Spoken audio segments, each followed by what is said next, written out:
Welcome to the Marketing Rebellion TV. I am your host, Leila Cosgrove, and today I want to talk about one of my favorite topics over the last few weeks, which is the hyperspecificity angle in marketing. Now, I talk about all of the time, forever and forever, until I'm like just bored of the sound of my own voice. I am forever talking about like ideal client profile, right? Which I call niche. If I say niche, ideal client profile, I don't mean the vertical in which you work. Just that's one of those words that kind of goes across both of those things. But when I talk about niche, ideal client profile, right? So I'm forever talking about ideal client profile, and I am always saying, you all got to stop making your ideal client profile like all women, or even women 25 to 45, even women 25 to 35 or 35 to 45.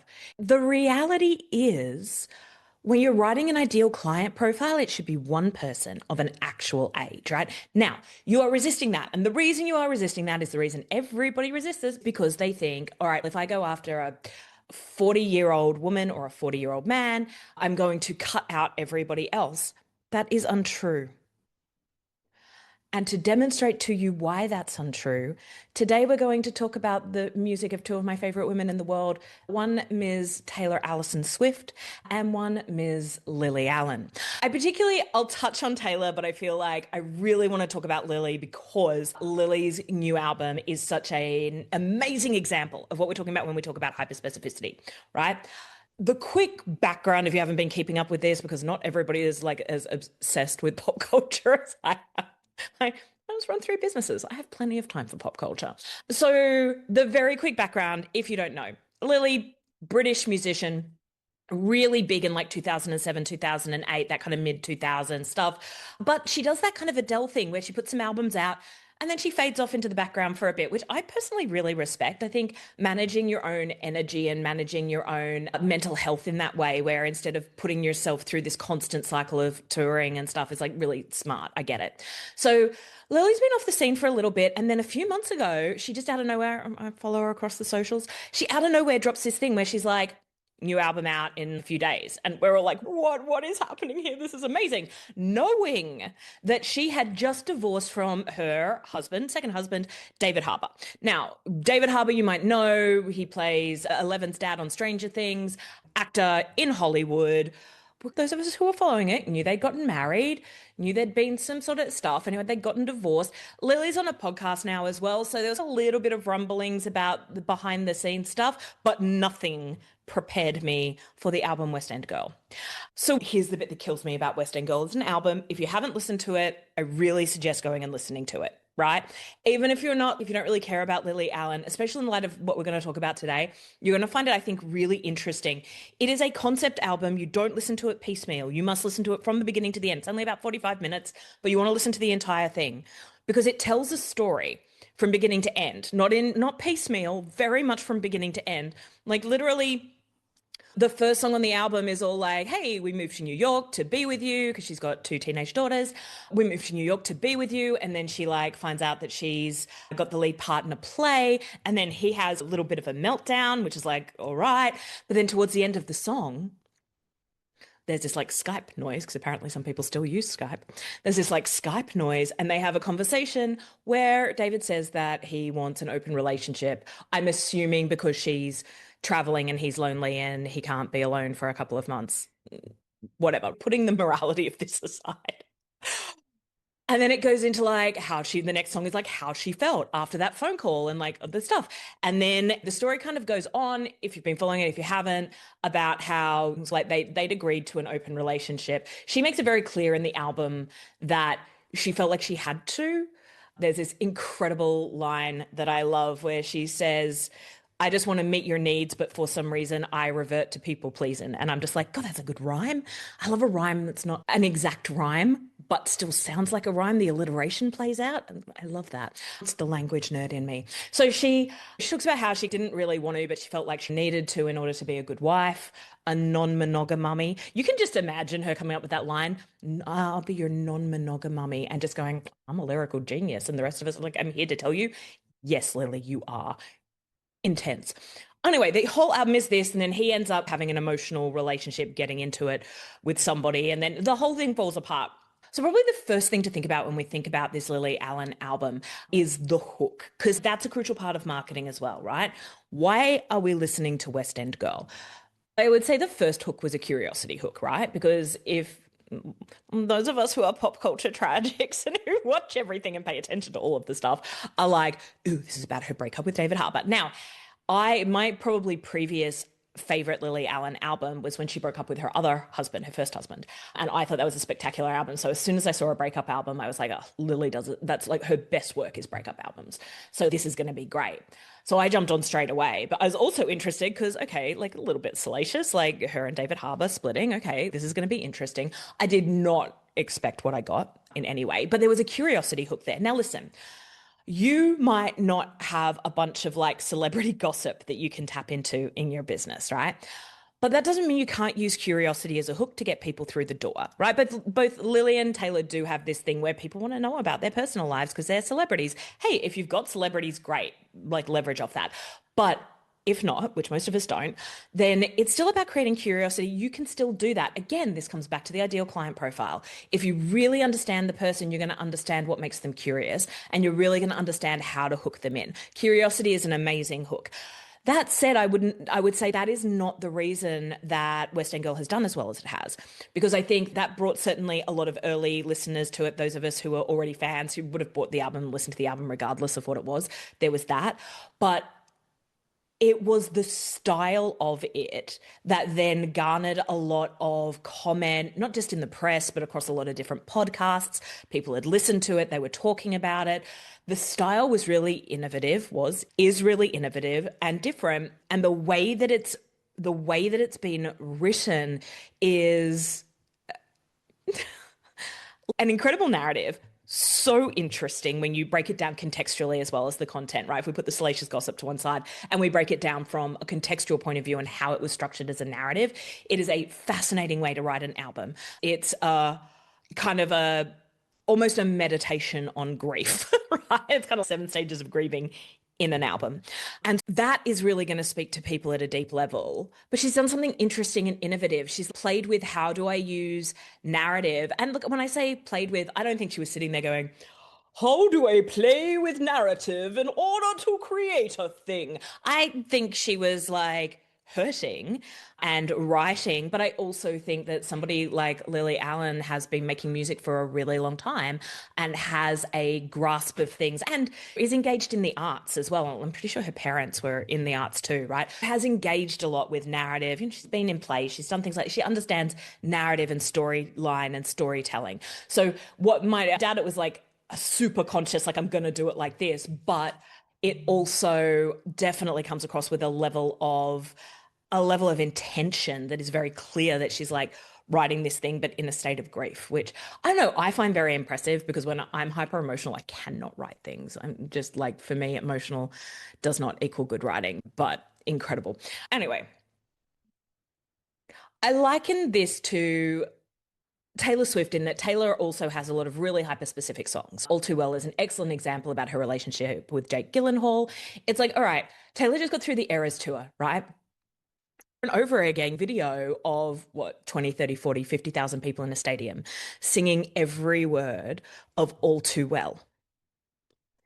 But none of us ever dated Jake Gyllenhaal. He didn't not come to our 21st birthday party. You see these, my favorite when you see the videos of this, you see these 8-year-old girls singing All Too Well with a level of passion and fervor that makes you think that little girl just had her heart broken and her marriage of 20 years break down. It's little girls are intense, right? But it's this level. Okay, so let's look at this. How/why are things that are so hyper specific. Tortured Poets Department is also another example of a hyper specific album, right? How can these things be so specific? And yet, West End Girl is Lily's biggest album since the mid 2000s, right? Like it has been massive for her. Why are people so connected to an album about that? Now, look, it would be easy to say, oh, it's because it reflects their journey. It does not reflect my journey. With my husband for 20 years, he's never asked for an open relationship and he's never cheated on me, right? There's no, oh, this reflects my rage and other things. Nope. All too I didn't have the kind of stuff that went down in All Too Well. Not really my life story. Why do I love these songs? Because hyper specificity doesn't actually push people away, it draws them in. Now, why is this? This is all to do with storytelling, particularly when you think about storytelling from the point of view of books and the written word, which music is a lot more akin to than, say, visual storytelling, right? When we are reading a book, whether you realize it or not, you are in the shoes of the protagonist, right? You are walking that line, you are seeing what they see, you are feeling what they feel. It's why books are such an amazing tool for empathy, right? Because if you read books about people who aren't like you and you're inside of their heads and you're experiencing their feelings and their emotions and the things that they're going through, it makes you more empathic and more understanding of like other people also have rich emotional lives. So it's the storytelling angle, right? And it's why it's more powerful than like visual storytelling. Because with visual storytelling, don't get me wrong, I love TV, right? I'm so obsessed with television and the golden age of television, but those visual mediums don't create quite the same level of empathy because we're seeing it through the director's eyes, not through the protagonist's eyes, right? We're an observer. Whereas in a book scenario, we are more, or not even just a book scenario, a non-visual storytelling modality, because songwriting is that, then we are the person in there and we see it through their eyes. We become the protagonist through that. So when Taylor Swift sings about Jake Gyllenhaal in All Too Well, we put ourselves in that shoes. When Lily Allen is talking about going through this experience, we live through her. We live empathically through her.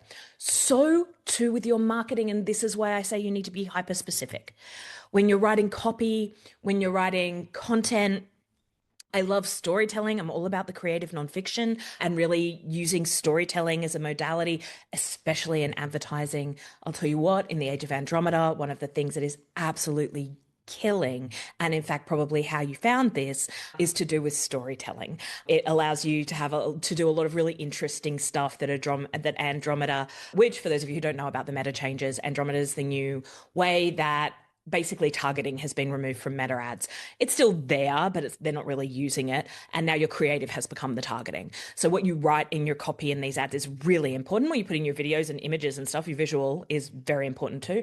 But from like a writing point of view, something that's working really well is writing stories, particularly in that kind of first person, I did this, I did that. Very powerful way of utilizing Andromeda, but it also connects with your audience really well. So this is one of those nice places where there's an actual overlap between what meta wants from you and what actually works on people, because those two things do not always align, right? So if you're writing ads, if you're writing content, this format of storytelling is really powerful. But what I want you to understand is that the hyper specificity of it works like a motherfucker. Like this idea that, oh, if it's too hyper specific, if I write for a 35-year-old woman, then 25-year-old or 55-year-old women won't get it. Incorrect. I'm a 47-year-old woman who sings the verses to All Too Well about a 20-year-old girl dating a bit of a hot rat bag, like it was written about me. I'm singing these I'm singing non-monogamy. I'm neither a mother nor am I non-monogamous. These things do not relate to me in any way, and yet I am there. I am so deeply there. It works. Something I will say about this, and something you're going to see a lot on this channel as I develop and build more stuff, is this. I am obsessed with pop culture. And if you are a marketer, you should also be obsessed with pop culture, right? Because pop culture, popular culture, is literally what people are interested in, right? It's what the kind of mass market of people are interested in. Tapping into pop culture is such a crucial way, yeah, being aware of it, understanding the kind of pop culture that your clients in your market are. Again, another really good reason to be hyper specific when you build out your ideal client profile is exactly this, right? Is this idea that you need to know what kind of pop culture they're in. I always give this example. I'm a 79 baby and my husband is a 74 baby. And we are almost too far apart on pop culture sometimes. We have some things that reference over exactly, But because he's 5 years older, like almost 5 years can be too much of a gap when it comes to pop culture when people are doing like this kind of profiling with like 25 to 30. It's no. If you go right down to they were born in 1979, then you can tell all kinds of really interesting things about pop culture. I use 79 because it makes this effortless for me. If you reference things like Astro Boy, Voltron, The Little Mermaid, all of the early Disney princess movies, all of these things are a part of my larger, the X-Files, for me particularly, very sci-fi nerd, like Star Trek: The Next Generation as well, depending on who your target market within that kind of age group is. You can really utilize pop culture and leverage off it. Billions of dollars has been bought. Think just about the Disney movies alone. Billions of dollars was poured into that marketing, right? When you add up all of the marketing that was poured into pop culture that those people care about, it was billions of dollars. You can tap into that as a small business, as whether, or even a larger business, right? Why reinvent the wheel? Tap into the things they already care about. But to do that, you need to have a very specific profile. Quick note on this, because people always want to be like, ideal client profile. If you're a small business, by which I mean like under $500,000, have one ideal client profile. You really don't need more than one to get you to $1 million. If you're a larger company, the companies I deal with who are at 100 million, 200 million, it is okay to have a multitude of ideal client profiles, right? Because at that point, you're dealing with a more sophisticated business model, a wider range of things, that's fine, but still break it down. Still create 3 or 4 avatars of John is 42, Sarah is 35, like still break it down like that, because that really allows you to tap into these things. And then that said, understand that when you go to do it, you're not going to be like, you are a 42-year-old woman, because you're not a fucking robot. But you're going to write a story from like this person's point of view. You're able to fold these things in. And when you get that hyper specific, then you invoke the Taylor Swift / Lily Allen effect, where you create something that on the outside seems like it's too hyper specific, but actually people are able to put themselves in the shoes of. Now, the hyper specificity is just the first point on this, right? The second point of it is obviously you've then got to write something good. If you're hyper specific and boring, you're fucked. But if you're hyper specific and you can, ain't that the truth everywhere? If you're hyper specific and you've got something like you've written something really interesting and a really good story, then it's going to play. So it's never just one thing. It's always a couple of things. But as the start point, hyper specificity sells. Lily Allen, Taylor Swift, two of the biggest stars in the world, prove this right now. Two of the most successful albums like happening right now because of this exact effect. It is storytelling. It is how our brains work. It is how we see the world, how we put ourselves into narrative and storyline. A little side note. I so often hear people in business say, well, I don't read fiction. I only read like business books, or, oh, I don't watch TV. I do like I educate myself instead. That's a real like waste of your life. Books and TV are fun and enjoyable. Like maybe don't be boring your whole life. But also, like I was saying, tapping into this pop culture thing as a part of your job as a marketer, understanding what people are consuming, but understanding how story is put together in a way that really works, right? Like having a deep understanding of narrative. I can recommend you a few books, like nonfiction books about narrative creation. If that is something you would like, I will make a video about it shortly, talking about the kind of different books that I would tap into. But also for now, that's the context side of stuff. From the content side of stuff, read some fiction. A really great piece of advice a mentor once gave me is read things outside of your personal interests, whether that's magazines or websites or books. Yeah, go pick up stuff that you would have no interest in a million years, right? And pick that up and go and read it. Because again, this idea of empathy being formed, and marketing is empathy. That's what marketing is. I feel like a lot of people miss this. Great marketing, great copywriting, great content creation is empathy. It's being able to put yourself in your ideal client's shoes so well that they feel seen and understood, that they're able to go, they're like, wow. Your reaction to your marketing should always be, wow, you put into words something I've always felt but never quite been able to say. And that doesn't have to be a negative, it can be positives as well. You want to create this level of people feeling, your ideal client feeling understood, feeling as though you really see them. Like empathy is how marketing works. And it's what a lot of people skip over. Could I just write some things and have people buy stuff? Sure, in some cases, but truly effective marketing that like gets the best out of the dollar spend, but also that creates real community. So the final message to take away from today: hyper specificity sells. Stop avoiding going deep on your ideal client because you think you'll knock some people out. In knocking people out, you'll actually attract them back in, right? Thanks for joining me on Marketing Rebellion TV. Until next time, stop marketing like a boomer.